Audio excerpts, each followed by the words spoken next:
Happy new year বন্ধুরা, 2026 সবাইকে অনেক অনেক শুভকামনা। তো নতুন বছর সবার ভালো কাটুক বন্ধুরা। যত খারাপ দিনগুলো আছে সমস্ত পিছনে ফেলে সামনের দিকে সবাই আমরা চলো একসাথে এগিয়ে চলি। তো এই যে আজকে হচ্ছে হ্যাপি নিউ ইয়ার। তো আমার প্রাণপ্রিয় বন্ধুরা সবাই অনেক অনেক আনন্দ করে নতুন বছর কাটাও, মানে সামনের দিনগুলো যাতে সবার অনেক অনেক ভালো কাটে। তো বন্ধুরা দেখো, এখন দেখে বোঝাই যাচ্ছে না সকাল দুপুর না বিকেল, কারণ কয়েকদিন থেকে ওয়েদারটা এরকম, একদম সূর্য মামার দেখা পাওয়া যাচ্ছে না, প্রচণ্ড ঠান্ডা পড়েছে কিন্তু। তো এখন হচ্ছে দুপুর, কিন্তু রৌদ্র তো নেই। তো এদিকে দুপুরে রান্নাবান্না আমাকে করতে হবে। তো হাঁড়িতে মাটি করে দিচ্ছি, তো রোদ্র তো একদম নেই, হাঁড়িটাও শুকাচ্ছে না, এরকম অবস্থা। জামা কাপড় তো দূরে থাক, কোনো কিছুই শুকাচ্ছে না, প্রচণ্ড ঠান্ডা পড়েছে কি বলবো। আর হাড় কাঁপানো একদম ঠান্ডা কিন্তু। তো আমাকে এক দিদিভাই এর আগে ভিডিওতে কমেন্ট করে বলেছে যে কলকাতাতেও নাকি বেশ ভালো ঠান্ডা পড়েছে, আমাদের এখানটাও প্রচণ্ড ঠান্ডা পড়েছে। তো ওই যে রান্নাবান্না করবো, তো সকালে রান্নাবান্না হয়েছে, আর সকালে উঠতে উঠতে একটু দেরি হচ্ছে, কারণ এত ঠান্ডায় কত সকালে আর ওঠা যায় বলো। তবুও 7টার মধ্যে কিন্তু উঠে যাচ্ছি, 7টা সাড়ে 7টায়। তারপরে এদিকে তো আমার আবার দুপুরে রান্না, সকালে রান্না নেই, সকালে অনেক বাসি কাজকর্ম। তো ঠান্ডা থাক আর যাই থাক না কেন, সংসারের কাজ তো করতেই হবে, কাজ থেকে তো থেমে থাকা যাবে না।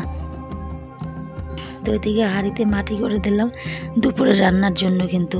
আর এদিকে দেখো চারপাশটা, এখন কিন্তু 12টার মতো বাজে, তবুও দেখো চারপাশে কতটা কুয়াশা পড়ে আছে, এখনও একদম ঘোলা সাদা হয়ে আছে চারপাশটা, দেখতেই পাচ্ছ তোমরা।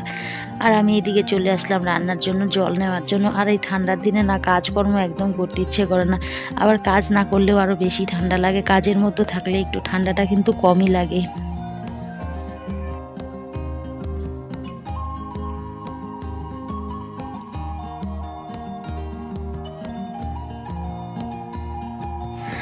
তো বন্ধুরা দেখো কতটা ঠান্ডা পড়েছে চারিদিকে, কীরকম ঠান্ডা বুঝতেই পারছো। একদম গরু বাছুরগুলোর আরও বেশি কষ্ট, দেখো এরা এখানেই বাঁধা আছে, এই যে খড় খাচ্ছে, আর চারিদিকে কত খড় ছেড়ানো আছে, যেগুলো গোয়ালে বিছিয়ে দেওয়া হয়েছে, ভিজিয়ে ফেলেছে, এগুলো এনে যেদিকে মেলে রাখা হয়েছে, শুকোচ্ছে না। আর আমাদের এই যে কিছু ধানও এখনও পরিষ্কার করার বাকি আছে, এইখানটায় এই যে তিরপালে ঢাকা আছে। তো এখন আমি রান্না বান্না করব, আর এই ঠান্ডায় কোনো কাজও করতে একদম ভালো লাগে না। তো এই যে চাল ধুয়ে নিলাম, চাল ধুয়ে জল বেরিয়েছে, তো জলগুলো এখন এই যে গরুকে দিয়ে দিই।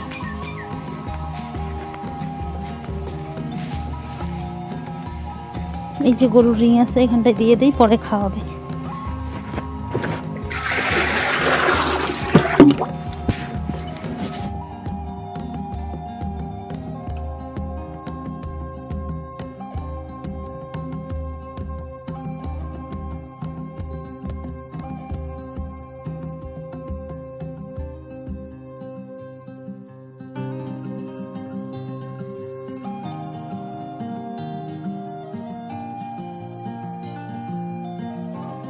তো এদিকে দুপুরে রান্নাবান্নায় চলে আসলাম। এদিকে বাঁধাকপি রান্না করব, আর এই যে নিরামিষ সবজি কেটে দিয়েছে মা, আর এই যে সোয়াবিন ভিজিয়ে নিয়েছি, এই যে আলু। তো আজকে আলু বাড়ন্ত আছে, একটা আলু দিয়েই করব।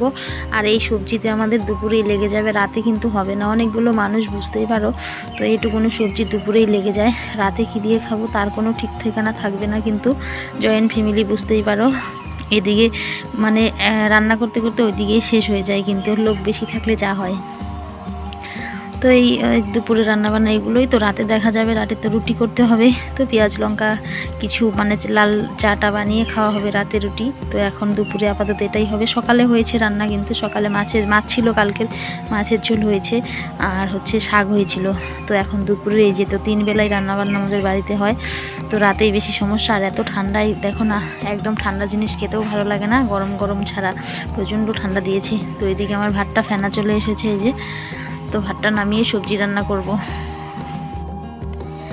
তো এটা কিন্তু পরের দিন, তো পরের দিন ভালোই রোদ্দুরটা উঠেছে। তো আমাদের আলু খেতে এদিকে ওষুধ দেওয়া হচ্ছে, আর চারপাশটা দেখো কয়েকদিন পরে, 1 সপ্তাহ পরে কিন্তু রোদ্দুর উঠলো। তো চারপাশটা একটু ঝকঝকে লাগছে, ঝরঝরেও লাগছে। আর অনেক জামা কাপড় আজকে কাচতে হবে আমাকে, কারণ অনেক দিন থেকে জামা কাপড় জমছে, বুঝতেই পারো।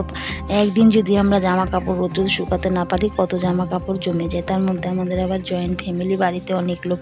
তো এদিকে রোদ তো হাতছাড়া করা যাবেই না কোনোভাবে, যেভাবেই হোক কাজের ফাঁকে ফাঁকেই আমি অনেকগুলো জামা কাপড় কেচেছি। সকাল সকালে অনেক জামা কাপড় কেচে রান্নাবান্না করে আবার রান্নাবান্না শেষ করে অনেক জামা কাপড় কেচেছি। কিন্তু এখন কথা হচ্ছে মেলবো কী করে। ওই যে কথায় বলে না, বুদ্ধি থাকলে উপায় কিন্তু একটা বেরিয়েই যায়। তো এই যে আমাদের পুরনো বাড়ির খুঁটিগুলো তো দেখতেই পাচ্ছ দাঁড়িয়ে আছে এখানটায়। তো এই খুঁটিগুলোর মধ্যে ঘরের মধ্যে পাতলা মানে দড়ি ছিল, সেই দড়িগুলো বেঁধে দিলাম, বেঁধে এখানটায় শুকোতে দিলাম। আর এখানটায় না আমি শুকোতে দিয়েছি, একদম সমস্ত জামা কাপড় শুকিয়ে গিয়েছিল। সারাদিন এখানটায় রৌদ্র পেয়েছিল, কিন্তু আর আজকে এতটা কাজের চাপ বেড়েছে। ওই যে 5-6 দিন পরে রৌদ্র উঠেছে, প্রচণ্ড কাজের চাপ বেড়ে গেছে। এদিকে জামা কাপড় কাচা, রান্নাবান্না, আবার এদিকে কিছু ধান ছিল পরিষ্কার করার বাকি, সেই ধানগুলো পরিষ্কার করলাম। প্রচণ্ড ধকল গেছে। তো বর্ষার সময় দেখবে কয়েকদিন বর্ষা নেমে থাকার পর যখন রৌদ্র উঠে আমাদের কাজ বেড়ে যায়। আর শীতের সময়ও কিন্তু সেই একই ব্যাপার, কয়েকদিন রৌদ্র ছিল না, আর আজকে রৌদ্র উঠেছে, অনেক কাজ বেড়ে গেছে। বিশেষ করে জামা কাপড়গুলো, তো অনেকগুলো জামা কাপড় কাচতে হয়েছিল। আর আমার ভীষণ মানে আজকে মানে কি বলবো, এতটা মানে ধকল গেছে উপর দিয়ে। তো সমস্ত কাজকর্ম তোমাদের সাথে শেয়ার করিনি। তো সমস্ত কাজকর্ম শেয়ার করলে বুঝতে পারতে যে কতগুলো কাজ করতে হয়েছে। আর একটা কাজের ফাঁকে আরেকটা কাজ করতে হয়, কিন্তু ধরা বাঁধা একটা কাজ নিয়ে বসে থাকলেও হয় না কিন্তু। তো কাজের ফাঁকে ফাঁকে জামা কাপড়গুলো কেচে দিয়েছিলাম। তো এদিকে রান্নাবান্না করে এখন এই যে 9টার মতো কিন্তু বাজে। তো এই যে দেখো আমি এখন পুরনো বাড়িতে এই যে জামা কাপড় কেচে এখানটায় মেলে দেবো কিন্তু। আর ওইদিকে সামনের বাড়িতে কিন্তু একদম সমস্ত জামা কাপড় দিয়ে ভর্তি হয়ে গেছে, কোনো জায়গাই নেই। তো আমি কোথায় মেলবো বুদ্ধি খুঁজে না পাই। তো হঠাৎ মনে পড়লো এখানটায় একটা দড়ি কোনোভাবে জোগাড় করে এখানটায় মেলে দেই। তো এই যে দেখো অনেক জামা কাপড় কিন্তু এখানটায় আমি মেলে দিয়েছিলাম।